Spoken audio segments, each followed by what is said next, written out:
हम सब के लिए लिखा है, मैं तुम्हें फलवंत करूंगा और बढ़ाऊंगा। और आगे क्या लिखा है वो भी सुने। और मैं तुम्हारे बीच अपना निवास स्थान बनाए रखूंगा। मैं तुम्हारे बीच, जहां तुम 4 की मंडली या परिवार के 5 मेंबर हो ना, या 10 मेंबर हो, जहां 2 या 3 या 5 या 10 या 20 या 25 या 10-20 हजार या 2 लाख, जहां भी तुम आ जाओगे, इकट्ठे हो जाओगे ना, वहीं पर तुम्हारे बीच अपना निवास स्थान, अपना निवास स्थान बनाए रखूंगा। बनाऊंगा नहीं, अरे बनाऊंगा नहीं, बनाए रखूंगा। परमेश्वर ने वायदा किया है तुम्हारे बीच में। लेकिन तुम्हारे बीच में तो घर के अंदर तो दारू की बोतल आ गई है, घर के अंदर तो लड़ाई झगड़ा आ गया है, घर के अंदर तो कलेश आ गया है, घर के अंदर तो कहां से परमेश्वर तुम्हारे बीच में निवास स्थान आएगा। लेकिन जब तुम मुंह से बोलोगे, मन से विश्वास करोगे और मुख से अंगीकार करोगे, खुदा का कलाम पूरा होगा। जो गंदगी है, जो अशुद्धता है, जो नेगेटिविटी है, वो घर से निकलेगी, तुम्हारे जीवन से निकलेगी, और परमेश्वर अपने वचन को पूरा करेगा। वो अपना निवास स्थान तुम्हारे बीच में बनाए रखेगा। बोला आमीन। और आगे क्या लिखा है, और मेरा जी तुमसे घृणा नहीं करेगा। मतलब मैं गुस्सा नहीं करूंगा, तुम्हें डांटूंगा नहीं, मैं तुमसे प्रेम करने वाला परमेश्वर हूं। और आगे क्या लिखा है, और मैं तुम्हारे मध्य चला फिरा करूंगा, तुम्हारे ही बीच में चला फिरा करूंगा। लेकिन ये तो बात है झुंड के लोगों की, 2 या 3 की। लेकिन अगर कोई अकेला है तो, अगर कोई अकेला है तो उसके लिए भी परमेश्वर ने कहा, नहीं, मैं पहली लाइन की बात कर रहा हूं, तुम्हारे बीच में अपना निवास स्थान बनाए रखूंगा। तुम्हारे बीच में मतलब तुम्हारे बीच में।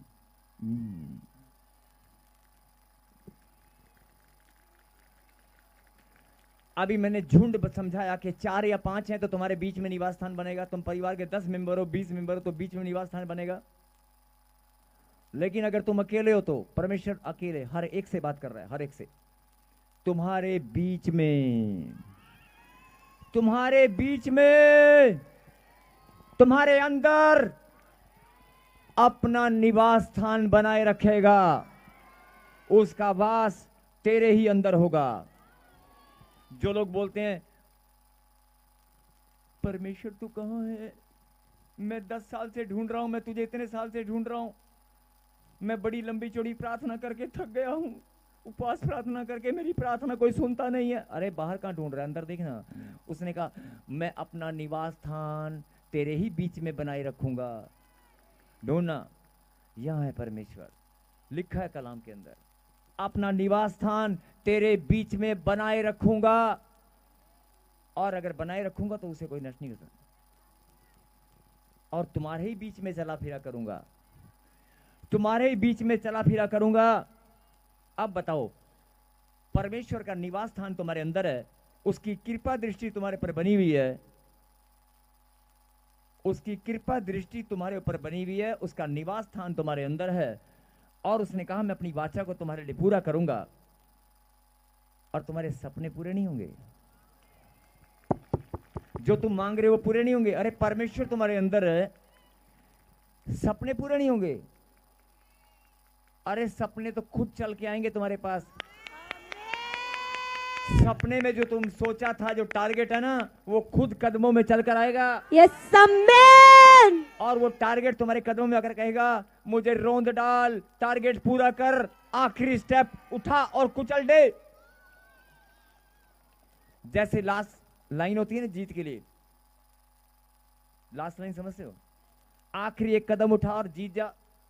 वो टारगेट तुम्हारे कदमों में आके खड़ा हो जाएगा, क्योंकि तुम्हारे पास परमेश्वर है।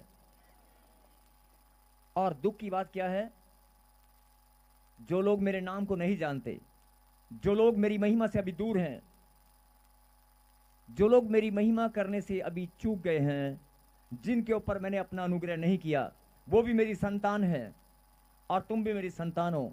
लेकिन अगर वो भी रो रहे हैं और तुम भी रो रहे हो, मेरी आशीष मुझे नहीं मिली, मेरा वीजा नहीं लगा, मेरे घर में मेरे पति ने मुझे मेरा कोर्ट में केस चल रहा है, मेरी ये अगर अभी भी तुम कर रहे हो तो वो और तुम, उनमें और तुम में फर्क क्या है?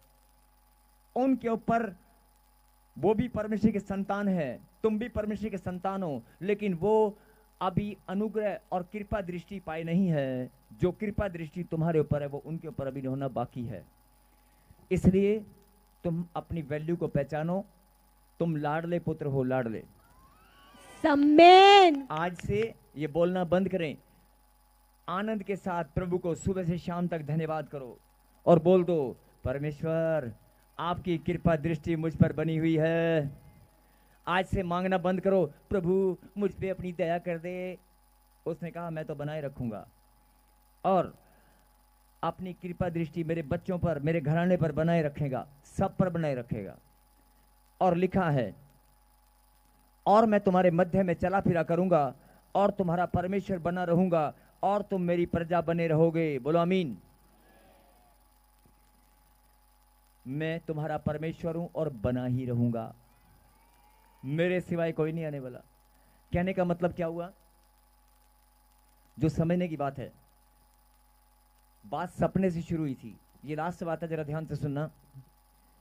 कि जो लोग बोलते हैं कि मेरा एक सपना है, मैं बड़ा होकर जैसे धीरू भाई अंबानी ने बड़ी फैक्ट्री बनाई, धीरू भाई अंबानी का नाम फटाफट लेते हैं, मैं भी एक फैक्ट्री बनाऊंगा, एक फैक्ट्री का मालिक बनूंगा।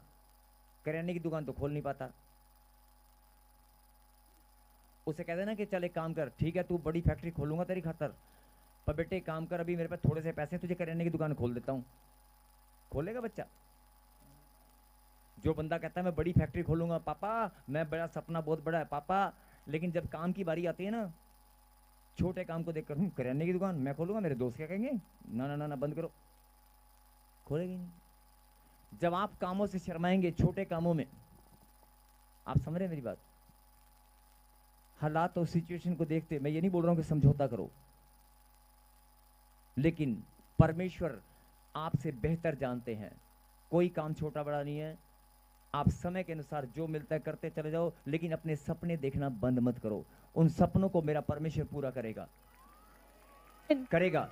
आपके सामने प्लेटफॉर्म भी आएगा, आपके सामने हर चीज आएगी, आप क्लिक करते चले जाएं, सही समय पर सही चीज आती चली जाएगी। Yes amen. आपकी परिस्थितियां जो अनुकूल नहीं है वो अनुकूल हो जाएंगी।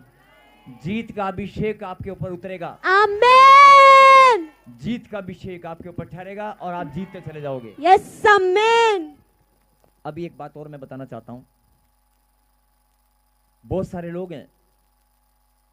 लोग हैं जो फ्रूट अपने घर में जब लेने की बारी आती है ना, रोज उनके घर में फ्रूट नहीं जाता है, रोज उनके घर में फ्रूट नहीं जाता है। सेब, एप्पल 200-300 रुपए किलो है, हर रोज अपने घर में खरीद कर नहीं लेके जाते हैं। हर रोज एप्पल हाथ में नहीं आता है, आता है क्या? हर रोज एप्पल हाथ में नहीं ले सकते, लेकिन फिर भी एप्पल का मोबाइल जो 2 लाख है वो हाथ में रोज ही लेना है। एप्पल का मोबाइल हाथ में रोज ही लेना है भैया। मम्मी तुम EMI दो, हमको ठेका नहीं है, हमको ठेका नहीं दे रखा है। मम्मी और पापा EMI तुम दो, हम तो एप्पल का 2 लाख का मोबाइल जरूर लेंगे। और मम्मी भी सेब खाना 200 रुपए का, एप्पल रोज नहीं खा सकते ना खिला सकते हैं, लेकिन दिल पे पत्थर इतना बड़ा रख लिया है कि 200 रुपए का एप्पल नहीं ले सकते, लेकिन 2 लाख का मोबाइल लेकर दे रहे हैं अपने बच्चों को। और फिर बोलते हैं सपने पूरे कहाँ होंगे मेरे बच्चे के। वो पूरा करेगा सपना? वो सपना पूरा करेगा तुम्हारा बच्चा, जरूर करेगा। 200 रुपए का एप्पल की जगह 2 लाख का मोबाइल तुम उसको दे रहे हो, वो पूरा करेगा ना? बात समझ में आई कि नहीं आई? अगर गलतियां खुद करोगे तो बच्चे बड़े होकर नाम रोशन ही करेंगे। और अगर अपने बच्चों को सही शिक्षा दोगे, परमेश्वर का भय मानना सिखाओगे, आज्ञा पालन करना सिखाओगे, विश्राम दिन को पवित्र मानकर पवित्र घर में आना, पवित्र घर में आना, पवित्र घर में आना, इस घर का भय उनके अंदर डालना सिखाओगे, तो वो आएंगे और फलवंत होंगे और आशीषें उनके ऊपर भी फलेंगी। आमीन। लेकिन एप्पल की जगह एप्पल का मोबाइल दोगे तो सिर में दर्द खुद होएगा। EMI कहाँ से पूरी करोगे, वो आपको देखना है। बोल हालेलुया। आपके बच्चे फलवंत होंगे, आपका बिजनेस फलवंत होगा, सब कुछ फलवंत होगा, लेकिन गलतियां आप मत करें। जो गलतियां हो चुकी हैं कोई बात नहीं, सपने देखना फिर से शुरू करो। मेरा परमेश्वर बोलता है मैं तुम्हें चमकाऊंगा।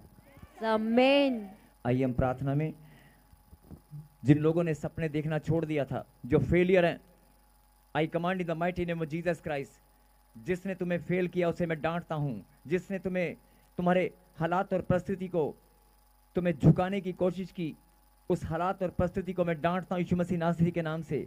मेरे खुदा, सच में प्रभु जी आपकी सामर्थ के द्वारा यह जीतता चला जाए।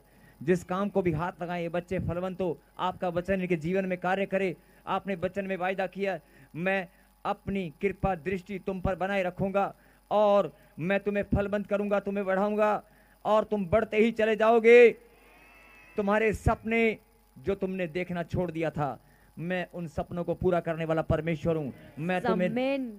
आशीष देने वाला, तुम्हें खुशियां और आनंद की भरपूरी देने वाला परमेश्वर हूं। मैं तुम्हारे जीवन की परिस्थितियों को बदलने वाला परमेश्वर हूं। आमीन। मैं धन्यवाद करता हूं मेरे पिता, सच में प्रभु जी आपकी सामर्थ इनके ऊपर आज उतर आए। और जो बीमार हैं, जो प्रॉब्लम है, जो समस्याएं हैं, आज बोल दो आपकी प्रॉब्लम बड़ी है कि आप बड़े हो। अरे आपकी प्रॉब्लम बड़ी है कि आप बड़े हो। आपकी समस्या बड़ी है कि आप बड़े हो। आपकी नींद बड़ी है कि आप बड़े हो। आपका आलसपन, आपका निकम्मापन आपसे बड़ा है। बोलो आमीन। कैंसर यीशु मसीह नासरी के नाम में। आपकी नींद आपसे बड़ी है। बोलो आमीन। जिनको नींद आ रही है जोरदार ताली बजाकर धन्यवाद करें, जोरदार। नींद से भरे हुए लोगों, हम हिंदुस्तानी लोग हैं, हम सुनते कम है, बजाते जा रहे हैं। फिर से कहें हालेलुया। मेरे कहने का मतलब है कि परमेश्वर का भय माने, परमेश्वर के वचन को अपने जीवन में ग्रहण करें और परमेश्वर की शिक्षा में जब आप बने रहेंगे, कोई आपके सपनों को पूरा होने से नहीं रोक पाएगा। आमीन। आपकी जीवन में जो भी आप चाहते हो वो आपको मिलता चला जाएगा। आमीन। परमेश्वर आप पर दया करेंगे। उसने खुद वायदा की है, परमेश्वर का कलाम, परमेश्वर का वचन और वो टलने वाला। उसने लिखा है मैं तुम्हें फलवंत करूंगा और तुम्हें बढ़ाऊंगा। यस आमीन। इसलिए आज से गलतियां मत करें, परमेश्वर का भय माने, उसकी कृपा दृष्टि आप पर बनी रहेगी। यस आमीन। आइए हम प्रार्थना में। पवित्र परमेश्वर, प्यारे खुदा, जिन्होंने आपके वचन को सुनकर मेरे पिता शिक्षा को ग्रहण किया, सबको बढ़ाने वाले आप हैं पिता परमेश्वर। जो बीमार हैं, दुखी हैं, परेशान हैं, लाचार हैं, चिंताओं में, टेंशनों में, जो लोग प्रभु जी अभी कर्जों में हैं, जिनके दिमाग में प्रभु जी बहुत सारा भय है, कर्जे का भय, बीमारियों का भय, मेरे पिता घर के अंदर कलेश का भय, मेरे पिता आज उनके अंदर से वो भय निकल जाए। मेरे पिता तेरी सामर्थ उनके अंदर उतरे और वो हर एक भय उनके अंदर से चला जाए। धन्यवाद पिता परमेश्वर, ये लोग जानने पाए कि मेरा परमेश्वर जिंदा खुदा है और वो जिंदा लोगों में होकर काम करता है। मेरे पिता सच में जो छुप कर बीमारियां बैठी हैं, इनके जीवन को फेलियर बनाने वाली दुष्ट आत्माएं, इनके जीवन को नुकसान करने वाली, धन को बर्बाद करने वाली, एक्सीडेंट कराने वाली, इनके रास्ते में बाधा बनने वाली, इनके जीवन के संघर्ष में इनको हराने वाली गंदी दुष्ट आत्मा, तुम्हारा टाइम खत्म हो चुका है। गांठ, गिल्टियां, पथरियां, रसोलियां सब बाहर आ जाओ। मुंह खोलो, चिल्लाओ और बाहर आ जाओ। दौड़ कर आओ यहाँ पर। जादू टोना करने वाली बाहर आ जाओ। ये परमेश्वर के संतान है। आज इन्होंने परमेश्वर के कलाम को ग्रहण कर लिया है। मुंह खोलो, चिल्लाओ और बाहर आ जाओ। दौड़ कर आ जा यहाँ पर, जल्दी आ जा। बीमारियों, हर एक शराब को मैं डांटता हूं यीशु मसीह नासरी के नाम से। हर एक नेगेटिविटी को मैं डांटता हूं, हर एक कलेश को, हर एक नशे को मैं डांटता हूं। बाहर आ जा, छोड़ दे इनके जीवन को अभी के अभी। सबको जय मसीह की। मैं जतिन बब्बर और आप देख रहे हैं मसीह परिवार चैनल। जैसे कि आप सब जानते हैं कि मैं इस चैनल पे प्रभु के अलग अलग दासों की वीडियोस डालता हूं, तो अगर आपको हमारा चैनल अच्छा लगता है तो आप इस चैनल को ज़्यादा से ज़्यादा सब्सक्राइब जरूर करें, ताकि आप प्रभु के वचन को सुन सके। वीडियोस को ज़्यादा से ज़्यादा शेयर करें, ताकि जिन लोगों तक वचन नहीं पहुंचा उन तक भी वचन पहुंच सके। सबको जय मसीह की। एक बार मैं आपसे दोबारा कहूँगा कि इस चैनल को सब्सक्राइब जरूर करें और वीडियोस को ज़्यादा से ज़्यादा शेयर करें। जय मसीह की।